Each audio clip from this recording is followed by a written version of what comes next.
जहां से लिखित साक्ष्य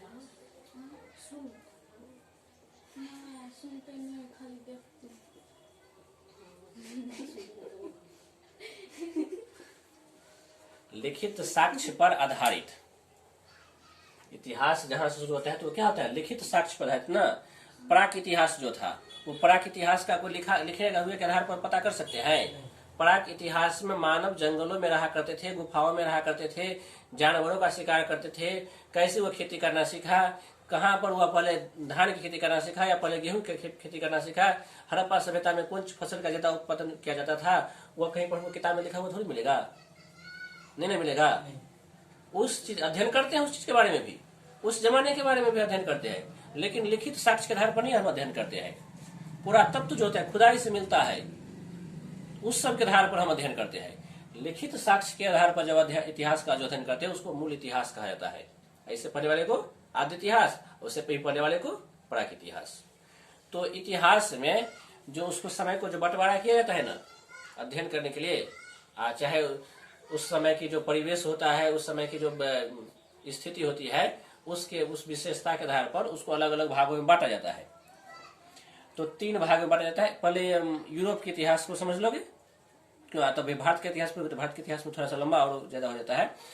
तो यूरोप के इतिहास में, यूरोप के इतिहास इसलिए पता चूंकि हम लोग भारत में रहते हैं, तो भारत के इतिहास को समझने के लिए भी, जब आधुनिक काल जब भारत का आता है उस समय तक को समझने के लिए यूरोप के इतिहास को समझना पड़ता है। क्योंकि भारत में आधुनिक काल कब से शुरुआत होती है मालूम है? भारत में आधुनिक काल कब से शुरुआत होती है? 1757 ईस्वी से, पता है ना? 1757 ईस्वी में हुआ क्या था, ध्यान है कुछ? 1857 में तो मालूम है। 1857 में तो विद्रोह हुआ था। 1757 ईस्वी में क्या हुआ था? आक्रमण हुआ था सर। भारत को कहा जाता है कि भारत 200 वर्षों तक गुलाम था, कहा जाता है ना। 1947 में जब भारत देश आजाद हुआ तो कहा गया 200 वर्षों की लंबी गुलामी के बाद भारत स्वतंत्र हुआ। तो स्वतंत्र कब हुआ होगा जो 200 वर्ष के बाद स्वतंत्र हुआ? 1757। पूरा एक्यूरेट गिनते हैं तो 1747 पूरता है, नहीं एक्यूरेट जो मिलाएंगे कि 1947 में भारत स्वतंत्र हुआ तो कहा गया कि लगभग 200 वर्ष की गुलामी के बाद, तो लगभग को यदि पूरा गिनते तो 1747 होता है, लेकिन 1747 में था 1757 ईस्वी में। 1757 ईस्वी में पलासी का युद्ध हुआ था, मालूम है? उस पलासी के युद्ध में अंग्रेजों की जीत हुई थी। उसके बाद भारत का अंग्रेज का बंगाल पर कब्जा हो गया, यानी कि राजनीतिक अधिपत्य की शुरुआत हो गई।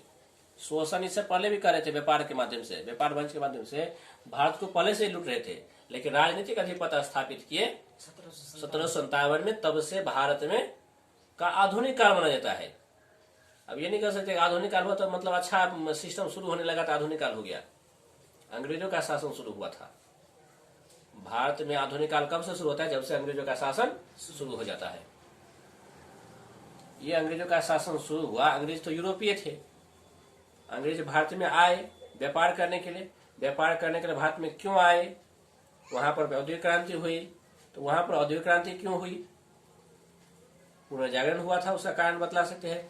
पुनर्जागरण वहां पर क्यों हुई? ज्ञान विज्ञान के क्षेत्र में विकास हुआ। तो वहां की जो घटनाएं हुई थी उसी घटनाओं के परिणाम स्वरूप न भारत में अंग्रेज आए, व्यापार करने के लिए ख्याल से आए। लेकिन आए तो यूरोपीय क्षेत्र में कुछ जो घटनाएं हुई तो उस घटना के बाद भारत में अंग्रेज आते हैं और यहाँ पर गुलाम बनाना शुरू कर देते हैं, और राजनीतिक अधिपत्य स्थापित करना शुरू कर देते हैं। तो उससे जो है भारत का इतिहास प्रभावित हो जाता है। यहाँ पर एक मध्यकाल की समाप्ति मान लेते हैं, आधुनिक काल की यहाँ से शुरुआत मान लेते हैं। तो उसको समझना जरूरी होता है ना कि मतलब यूरोप में अंग्रेज लोग यहाँ आए तो यूरोप के लोगों का इतिहास क्या रहा होगा, वहां के इतिहास को कितने भागों में बांटा गया होगा, नहीं मन में क्वेश्चन आती है। इसीलिए यूरोप के इतिहास को समझना जरूरी हो जाता है। तो संक्षेप में समझोगे यूरोप के इतिहास को, जब एक एक करके जो पढ़ने लगे तो बहुत लंबा हो जाएगा ना। संक्षेप में वहां के इतिहास को 3 भाग में बांट दिया गया है। यूरोप के इतिहास को 3 भाग में बांट दिया गया है, प्राचीन काल, मध्यकाल और आधुनिक काल।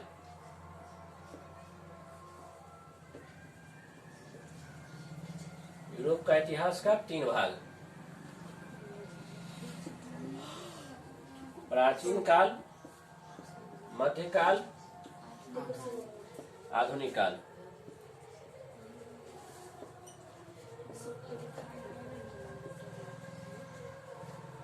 समझ गए?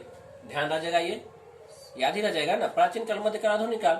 प्राचीन काल कब से कब तक? 500 ईस्वी से पहले लगभग, इसको लगभग में समझोगे, यानी कि एक्यूरेट यही हो गया, लगभग 500 ईस्वी से पहले। 500 ईस्वी है ये। ईसा पूर्व जो कहीं के लिखा था वो अलग होता है, ईस्वी शुरू होने से पहले वाला ईसा पूर्व होता है, ईस्वी शुरू होने के बाद वाला सब ईस्वी। और ये 500 से 1500 लगभग, इसमें भी समय लगभग समझोगे, 500 से 1500 तक लगभग हो गया, वो मध्यकाल हो गया। और 1500 ईस्वी के बाद, अभी तक 1500 के बाद जो है, 1500 के बाद आधुनिक काल। प्राचीन काल, मध्यकाल, आधुनिक काल। प्राचीन काल क्यों, क्या था, मध्यकाल में क्या की विशेषता क्या हुई, आधुनिक काल की विशेषता क्या हुई, इसके बारे में जब कभी क्लास में बतलाएंगे तो कुछ कुछ बतलाए होंगे, ध्यान है। इससे पहले के क्लास में जब बतलाए होंगे तो बतलाए होंगे जब प्राचीन काल में या मध्यकाल में जो है 500 ईस्वी के लगभग में कुछ घटनाएं हुई होगी ना। मतलब ऐसा नहीं कि घटनाएं हुई होगी तो कोई ना कोई युद्ध हुआ होगा, उसमें किसी एक देश की हार हुई होगी, एक देश की जीत हुई होगी, उसके बाद से प्राचीन काल खत्म हुआ, मध्यकाल शुरू हो गया, किसी एक राजा का राजवंश खत्म हो गया, दूसरे राजा का राजवंश शुरू हो गया, ऐसी कुछ नहीं। सामाजिक व्यवस्था में परिवर्तन हो सकता है, ध्यान है, कुछ ध्यान है ना, जो बतला रहे उस पर ध्यान है, समझ रही है ना। ये जो बतला रहे वो समझ में आ रही है। पहले ये कहाँ का इतिहास बतला रहे? यूरोप का। यूरोप के इतिहास को 3 भाग में बांटा गया है, प्राचीन काल, मध्यकाल, आधुनिक काल। उसमें से जो ये प्राचीन काल हुआ, तो उस प्राचीन काल के बाद मध्यकाल शुरू हुआ, तो कुछ घटनाएं हुई होगी। क्या घटनाएं हुई होगी?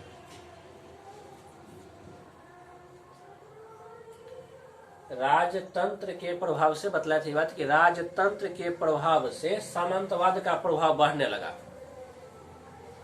प्राचीन काल के लास्ट में जो है, प्राचीन काल के अंत में जो पहले राजतंत्र था ना, राजतंत्र था ही, लेकिन राजतंत्र के साथ साथ जो है ये सामंतवाद, सामंतवाद मतलब जमींदार पर था ना, जमींदारी। तो जमींदार का जो है अस्तित्व जो है उभरने लगा और जमींदार मजबूत होने लगे, ताकतवर होने लगे जमींदार। जब से ये जमींदार का व्यवस्था, सामंतवाद की व्यवस्था ये शुरुआत होने लगी, वही मध्यकाल हो गया। मध्यकाल में जमींदार का सबका वर्चस्व ज्यादा था। आधुनिक काल में फिर से जो है वही राजतंत्र, मतलब जमींदारी पर सबकी खत्म होती है, उपनिवेशवाद सब होता है, पुनर्जागरण सब होता है, बहुत सारी ऐसी घटनाएं सब होती है, सब के कारण से जो है आधुनिक काल शुरू होते हैं। ये संक्षेप में बतलाया जो उस समय किस तरह से हम प्राचीन काल बोला कर देखते हैं, मध्यकाल को मान लेते हैं, मध्यकाल से फिर आधुनिक काल को मान लेते हैं, इस चीज के लिए बतलाए, समझे। यानी कि सामाजिक व्यवस्था, सामाजिक और राजनीतिक व्यवस्था में कुछ कुछ परिवर्तन हुआ था, उसी सब के आधार पर जो है प्राचीन काल, मध्यकाल, आधुनिक काल अलग अलग करते हैं। कोई दिक्कत इसमें? मध्यकाल जो है काफी संक्रमण का युग रहा है, भारत में भी, दूसरे देश में भी, जो वहां पर कई प्रकार के अंधविश्वास सब ज्यादा थे मध्यकाल में। इसी कारण से मध्यकाल को अंधकार का युग भी कहा जाता है ना। धार्मिक क्षेत्र में अंधविश्वास थे, भौगोलिक क्षेत्र में अंधविश्वास थे, हर एक क्षेत्र में अंधविश्वास थे। वो हो गया मध्यकाल की घटनाएं, जिसमें बतला थे ना कभी कि अंधविश्वास इतना चरम पर था कि सामान्य जनताओं के बीच राजा और धर्म के जो थे पोप, ईसाई धर्म के, वो मिलकर के क्षमा पत्र बेचते थे, और सामान्य जनता इस विश्वास से खरीदते भी थे कि यदि हम क्षमा पत्र खरीद लेंगे तो हमको किए हुए पाप से मुक्ति मिल जाएगी। अंधविश्वास का चरम रूप था कि नहीं? ये बतला दिए थे ये बातें। आधुनिक काल में बहुत सारी घटनाएं हुई वहां पर, तो उस आधुनिक काल के में जो है जो घटनाएं सब हुई थी, किस कारण से यूरोप में आधुनिक काल की शुरुआत हुई, उसमें से कुछ घटनाओं को जो है एक एक करके समझ सकते हैं। जैसे पुनर्जागरण हुई थी, आधुनिक काल, ये प्राचीन काल, मध्यकाल हो गया। आधुनिक काल की जो शुरुआत होती है, आधुनिक काल में कुछ कुछ घटनाएं होती है। प्राचीन काल खत्म होते हैं, जमींदारी प्रथा सब जो शुरू समाज पर हावी होने लगते हैं, ये राजतंत्र थोड़ा कमजोर पड़ने लगता है, वहां से प्राचीन काल को समाप्ति मान लेते हैं। मध्यकाल में तो वही अंधविश्वास सब होने लगते हैं विभिन्न प्रकार के। भौगोलिक क्षेत्र में भी ज्यादा विकास नहीं होते।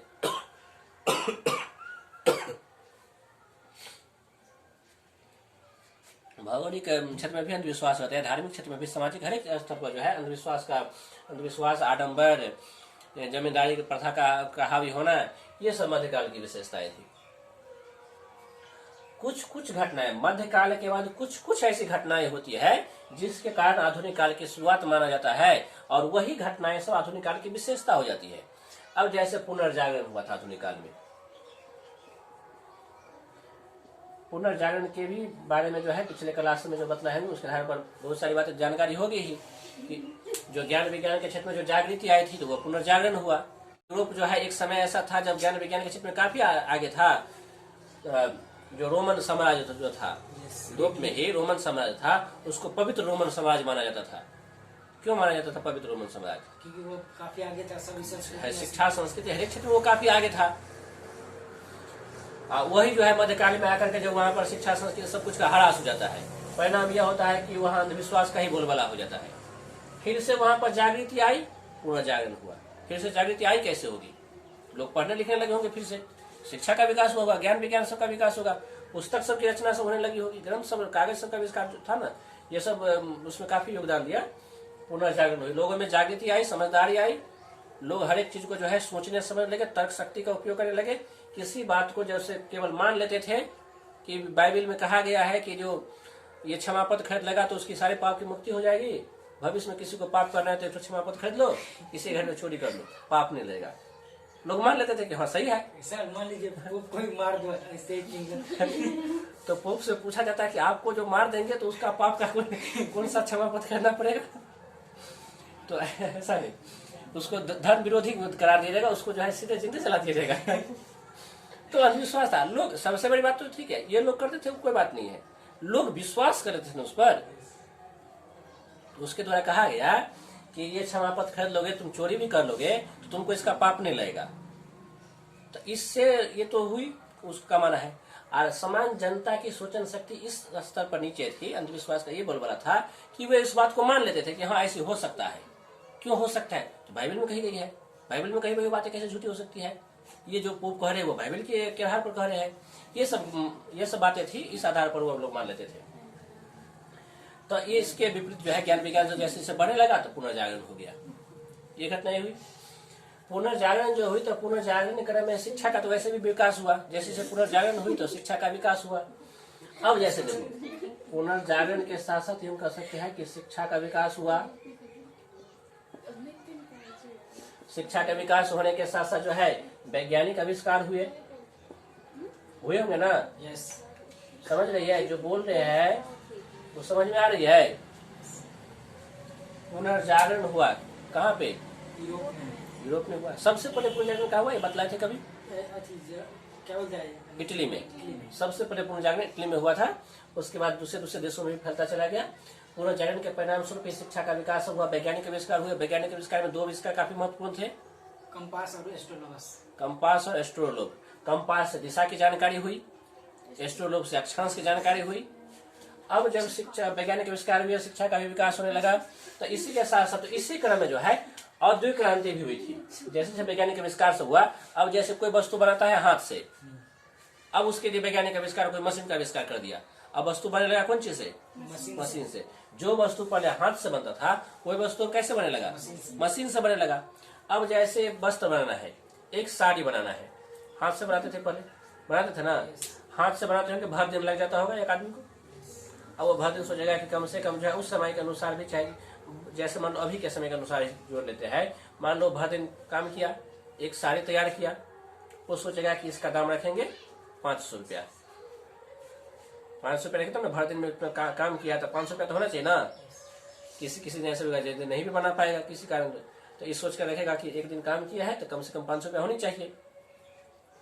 अब जो उसी के स्थान पर जो है मशीन से सामान बनने लगा, कोई मशीन का आविष्कार कर दिया तो मशीन से सामान बनने लगा। जब मशीन से सामान बन जाती है तो वह सस्ते में बिकने लगेंगे, और सस्ते में तो बिकेंगे ही, और साथ साथ ये भी जाएगा कि उस क्षेत्र में ही पूरी खपत होगी नहीं, तो दूसरे क्षेत्र में भी भेजा जाएगा। तो मान लो पहले ये नोट कर लेते हैं कि औद्योगिक क्रांति हुई। जब औद्योगिक क्रांति हुई तो सामान का उत्पादन बढ़ गया, जितनी खपत है उससे कई गुना उत्पादन होने लगा। कई गुना उत्पादन यदि होने लगा औद्योगिक क्रांति के परिणाम स्वरूप, तो क्या सोचेगा? और अधिक विकास करें और अधिक उत्पादन करें और लेकिन सामान बिकेगा तब तो। सामान बहुत उत्पादन कर रहा है तो कंपनी वाला तो सोचेगा कि और ज्यादा उत्पादन करें, लेकिन वो बिकेगा तब ना उत्पादन करेंगे। यूरोपीय देश में औद्योगिक क्रांति हो रही है, फैक्ट्री सब लग गया, तब यूरोपीय देश में तो सामान बिकेंगे नहीं, अब भेजा जाए दूसरे देश में भेजा जाए, कंपनी बना करके जो है दूसरे देश जो है व्यापार किया जाने लगा।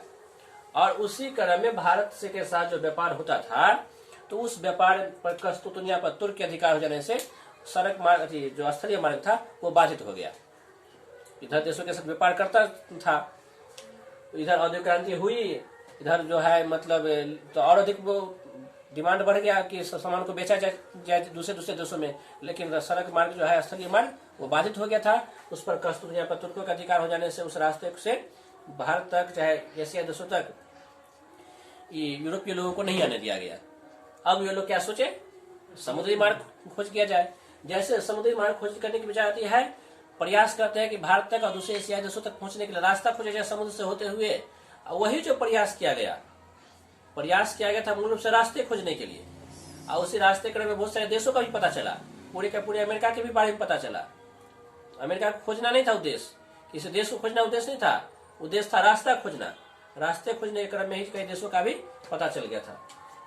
तो औद्योगिक क्रांति के परिणाम स्वरूप ही भौगोलिक खोज हो गई। भौगोलिक खोज हो गई। अब भौगोलिक खोज हो गया तो उसके परिणाम स्वरूप क्या हुआ, समझ नहीं आए कि ज्यादा मन उभरा है, ज्यादा हो गया, ज्यादा कुछ पढ़ा है नहीं, अभी अच्छा लगा। अभी इस ध्यान रखिए कि कब छुट्टी मिलेगी। पुनर्जागरण हुई, समझिए ना, शिक्षा का विकास हुआ, वैज्ञानिक आविष्कार सब हुए, औद्योगिक क्रांति हुई। यदि मान लो ये शिक्षा का विकास वैज्ञानिक आविष्कार नहीं हुआ रहता तो औद्योगिक क्रांति हो जाती है। हर एक कारण एक दूसरे पर डिपेंडेंट है। ये यदि वैज्ञानिक आविष्कार ही नहीं हुआ रहता, मशीन सब का आविष्कार होता तो फैक्ट्री कैसे लग जाता। वैज्ञानिक सब के द्वारा मशीन सब का आविष्कार किया, महसूस किया गया कि अब जो है जिस अनुपात में मांग है वस्तुओं की, हाथ से नहीं हो पाती है, मशीन लगाई जाए। मशीन सब का आविष्कार हुआ, औद्योगिक क्रांति हुई, भौगोलिक खोज हुआ। जब भौगोलिक खोज हो गया, दूसरे देश तक व्यापारी जाने लगे, तो एक ही देश का व्यापारी तो जाएगा नहीं। जैसे मान लो कि भारत आया व्यापार करने के लिए, सामान बेचने के लिए, कौन लोग आए भारत में? अंग्रेज सब, पुर्तगाल हो रहा है, अंग्रेज सब भारत में कौन आएंगे व्यापार करने के लिए? जिनके पास अधिक उत्पादन है वो सब आएंगे। नहीं समझ रही है जो बोल रहे हैं, समझ में आ रही है ना? भारत में अमेरिका के लोग आएंगे उस समय व्यापार करने के लिए? नहीं आएंगे? नहीं आएंगे। जिस समय की बातें बतला रहे, औद्योगिक क्रांति भौगोलिक खोज जिस समय हुआ, उस समय में अमेरिका से के लोग आ सकते थे भारत में व्यापार करने के लिए? नहीं आ सकते। क्यों नहीं आ सकते थे? क्योंकि जो देश ने खोजा या जिसका आधिपत्य यानी कि किया, यानी कि पुर्तगाल चाहे यूरोपीय देश खोजा तो अमेरिका वाले को नहीं आने देगा इसमें, नहीं युद्ध कर लेगा, लड़ाई कर लेगा कि तुम हम रास्ता हम खोजे, तुम कैसे आ जाएगा? क्या था? यानी कि अमेरिका का लोग को उस समय खोज भी नहीं हुआ था, वहाँ की जानकारी भी कहीं नहीं थी। पर बाजार है चाहे हाट लगा है तो सामान बेचने के लिए कौन जाएंगे? कोई भी जिसके पास उत्पादन है वो कोई भी। जिसके पास सामान रहेगा वही ना बेचने जाएंगे। जिसके पास सामान, जो सब्जी की खेती करेगा वही ना जाएगा हाट पे सामान बेचने के लिए। आज दूसरे गांव का जो किसी मोहल्ले का है, वहाँ के लोग कोई खेती ही नहीं करता है, तो वो कैसे जाएगा वहाँ पर बेचने के लिए? जाएगा? तो अमेरिका में उस समय, अमेरिका तो औद्योगिक क्रांति वहाँ हुई नहीं थी। फैक्ट्री से सामान सब बनता है यूरोपीय देश में। मान लो उस समय यूरोपीय देश में सामान बनता है तो वहाँ के लोग न बेचने के लिए आएंगे, व्यापार करने के लिए वहाँ के लोग आएंगे। वे लोग आए व्यापार करने के लिए, यूरोप के कई देशों के लोग आ जाएंगे। मान लो इंग्लैंड भी आ गया, फ्रांस भी आ गया, हॉलैंड भी आ गया, डच भी आ गया, और भी कंपनी वाले सब जो है दूसरे देश की, जिन जिन देशों में औद्योगिक क्रांति हुई है, फैक्ट्री प्रणाली शुरुआत हो गई है, उन देशों के लोग आ गए। औद्योगिक क्रांति हुई, भौगोलिक खोज के माध्यम से व्यापार करने के लिए बहुत सारे देशों में वो लोग पहुंच गए। अब जब एक ही देश में कई कंपनी पहुंच जाएंगे, कई देश की कंपनी, क्या होगी वहां पर? क्या होगा? मारपीट होगा। मारपीट नहीं होगा, मतभेद होगा। वो सस्ता करेगा तो वो सस्ता करेगा, जो जितना सस्ता करेगा उसका ही वो एक कंपनी वाले जो है दाम कम कर देगा, दूसरे कंपनी वाले भी दाम कम कर देगा। हाँ, तो उसमें होगा क्या? तो घाटा लगेगा वो सबको। उससे अच्छा वे लोग सोचेगा क्या, जो ताकतवर रहेगा वो सोचेगा, जो ताकतवर रहेगा ना उस कंपनी में, वो सोचेगा कि हम पूरा कब्जा कर लेते हैं, पूरे भारत पर हम कब्जा कर लेते हैं, दूसरे कंपनी वाले को यहाँ से भगा देते हैं, सोचेगा ना। और ऐसा ही जो उसके दूसरे नंबर पर रहेगा वो सोचेगा, दूसरे नंबर पर जो रहेगा वो नहीं सोचेगा कि हम उससे कमजोर है। जैसे मान लो अंग्रेज थे, आप फ्रांस थे, दो ताकतवर थे यहाँ पर भारत में, तो वो सोचेगा, फ्रांस क्या सोचता था कि हम उससे कमजोर है तो हम चले जाते हैं। वो सोचता था कि हम ज्यादा ताकतवर है, वो सोचा था हम ज्यादा ताकतवर है, हम इसको भगा देंगे, वही सोचा था कि हम इसको भगा देंगे। दोनों आपस में संघर्ष करने लगे। जो छोटे मोटे कंपनी सब थे वो सोच रहा कि दोनों लड़ेगा, हम तो पीछे में, इसलिए अच्छा है कि हम यहाँ से पहले ही चले जाए। तो ज्यादातर कंपनी जो है अपना जब देखिए संघर्ष बढ़ता चला जाता है तो चल जाते हैं। कुछ कुछ कंपनी भारत में जो है और भी रह गए थे, ऐसा नहीं है कि सारे चले ही गए थे पूरे भारत से।